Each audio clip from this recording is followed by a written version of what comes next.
Bruce DelValle. He's a constitutional lawyer in Annapolis, Maryland. Bruce, Trump's political rivals have been pushing for this for years. Who won the battle today? It's kind of hard to say. I think the Supreme Court won the battle. Justice Roberts fairly transparently is not very happy with either side when it comes down to the Mazur decision. I think he somewhat transparently indicated that he thought Congress was being a petulant, spoiled child, like Veruca Salt saying, I want it now and I want it all, and they don't get that. And it's clearly a political venture. As far as the Vance case, it's very interesting. What the court decided was, I think Trump's strategy was to what we call shoot the moon, go for everything.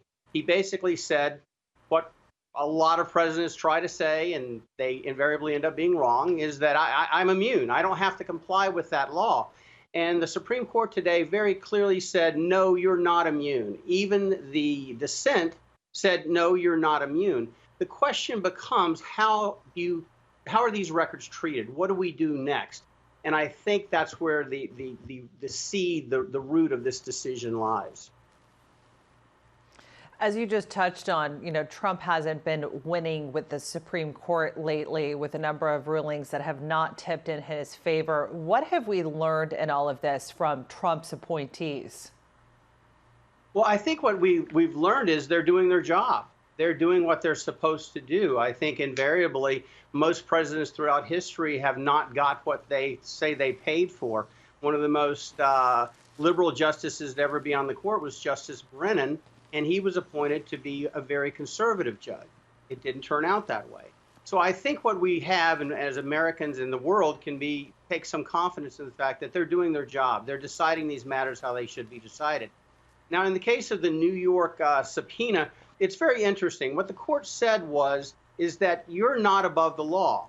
The law has a right. Every man has an obligation to provide evidence in an investigation so the investigation can be complete and thorough. So basically, the court said you're not above the law. In principle, you have to give these records.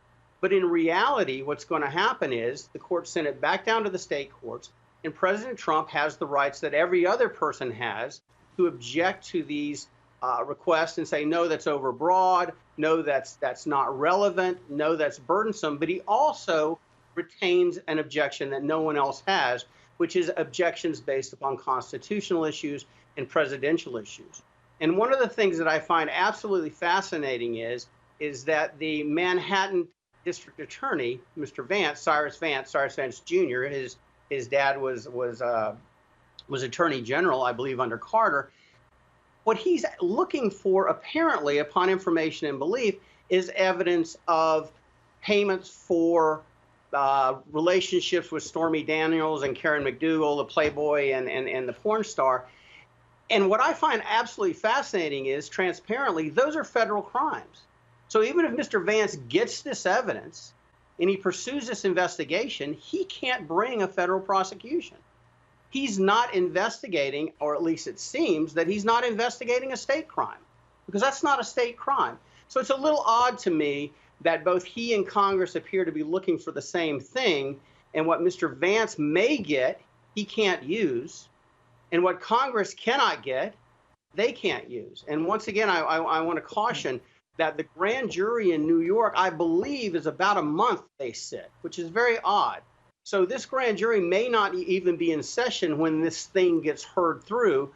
The other thing is if President Trump Bruce, loses. I'm about out of time. I just want to ask you one more quick question, just really quickly, Yes, ma'am. big picture. What precedent does this set going forward for future presidents? I don't think it sets much of a precedent. The only precedent that it may set detrimentally is that a state court can prosecute the president using Judge Roberts' lack of clarity as the basis. I think this is all going to go away. The congressional subpoena ends when this congressional term ends in January of 2021.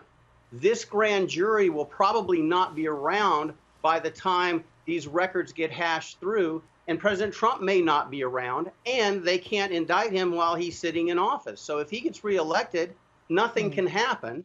I think nothing will happen because they're investigating a federal crime. And I think this is all a lot of kerfuffle and a lot of a storm in a tempest in a teapot. I don't think much will happen coming from this. But in the long run, it does look like presidential power has been somewhat curtailed, but not unexpectedly.